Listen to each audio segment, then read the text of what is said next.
یہ 100 روپے ہیں، یہ دیکھ، یہ مجھے اللہ تعالیٰ نے عطا کی ہے. میں مثال دے رہا ہوں، یہ مجھے کسی نے دیا ہے؟ اللہ تعالیٰ نے دیا ہے. اور اللہ تعالیٰ نے مجھ سے کہا ہے کہ یہ 100 روپیہ تم رکھ لو اور اس میں سے 2.5 روپے مجھے واپس کر دو. 97 روپے اور کچھ پیسے، 50 پیسے وہ تم رکھ لو اور اس میں سے کتنے مجھے واپس کر دو؟ 2.5 روپے کر دو. ہاں، جو تم 2.5 روپے مجھے واپس کرو گے وہ کیا ہوگا؟ وہ من ذا الذی یقرض اللہ قرضا حسنا.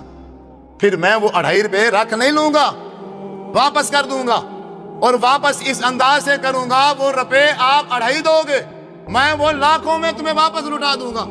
اب یہ بندہ کہتا ہے نہیں نہیں نہیں نہیں نہیں نہیں، 100 میں سے 2.5 اگر کم ہو گئے تو پھر 100 مکمل نہیں ہوگا. لاکھ میں سے اگر 2500 ہٹ گئے تو پھر لاکھ مکمل نہیں ہوگا. کروڑ جو ہے وہ ادھورا رہ جائے گا.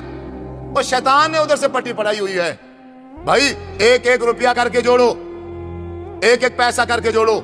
ابھی آپ نے فلاں پلاٹ بھی لینا ہے، ابھی آپ نے یہ کاروبار بزنس کو بڑھانا ہے.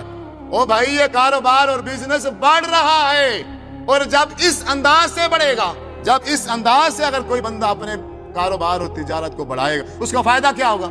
فائدہ کیا؟ فائدہ یہ ہوگا، پہلا فائدہ، ایک تو جو باقی پیسے بچیں گے وہ پاک ہو جائیں گے. دوسرا، انسان خود، انسان کا جو نفس ہے وہ کیا ہو جائے گا؟ پاک ہو جائے گا. نمبر 3 کیا ہوگا؟ آپ صلی اللہ علیہ وسلم نے ارشاد فرمایا ہے کہ کل قیامت کے دن جب اللہ تبارک و تعالیٰ انتہائی غصے میں ہوں گے تو انسان کا اپنے ہاتھ سے دیا ہوا مال وہ اللہ تبارک و تعالیٰ کے غصے کو ٹھنڈا کر دے گا. چوتھا فائدہ، ہم انسان ہیں، گناہ گار ہیں، خطا کار ہیں، بیکار ہیں. پتہ نہیں ایک دن اور رات میں ہم سے کتنے گناہ ہو جاتے ہیں. جب ہم اپنے ہاتھ سے اللہ کا دیا ہوا جو مال ہے اس میں سے دیں گے تو حضور صلی اللہ علیہ وسلم ارشاد فرمایا ہے انسان کے گناہ مٹا دیے جائیں گے. انسان کے گناہ مٹ گئے، اللہ کا غصہ ٹھنڈا ہو گیا. نمبر 5، کل قیامت کے دن 50,000 سال کا ایک دن ہوگا. اور آپ نے سن رکھا ہے کہ اس دن جو گرمی اور تپش ہوگی، سورج بالکل قریب ہوگا، سورج بالکل انسانوں کے قریب ہوگا، اور ہر انسان اپنے اعمال کے مطابق اپنے پسینے میں کیا ہوگا؟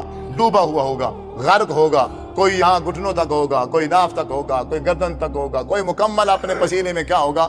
غرق ہوگا. اس گرمی کی شدت، اس گرمی کی تپش وہ اتنی سخت ہوگی کہ انسان کہہ رہے ہوں گے اے رحمان، اگر ہم گناہ گار ہیں، اگر ہم خطا کار ہیں، ہمارا فیصلہ کر دیا جائے، جہنم میں ڈالنا ہے تو جہنم میں ڈال دیا جائے، پر یہ سورج کی تپش ہم سے برداشت نہیں ہو رہی. اتنی سختی، اتنی گرمی، اتنی دھوپ میں اگر انسان کو کوئی چیز آ کے سایہ کرے گی تو وہ انسان کے اپنے ہاتھ سے دیا ہوا مال ہوگا. آپ صلی اللہ علیہ وسلم نے فرمایا اپنے ہاتھ سے دیا ہوا مال کل قیامت کے دن انسان کے لیے وہ چھتری بن جائے گا، سایہ بن جائے گا. یا تو پھر عرش الہی کا سایہ ہوگا یا پھر اس صدقے کا سایہ ہوگا جس کی چھاؤں کے نیچے یہ خود انسان کھڑا ہوگا. آپ پھر بھی نہیں دو گے، آپ پھر بھی نہیں دو گے. آپ کی پریکٹس ہی نہیں ہے، بچپن سے آپ کو کسی نے سمجھایا ہی نہیں ہے، آپ نے یہ مزاج بنایا ہی نہیں ہے. کسی کو دینا ہی ہے اور لینا ہے، لینا ہے، لینا ہے. مولویوں کی طرح صرف لینا ہے بس. ہمیں بدنام کیا ہوا ہے کہ ہمارا کام ہے صرف لینا. یہ سب کا کام ہے لینا لینا لینا لینا. وہ دینے والا سسٹم ختم ہو گیا.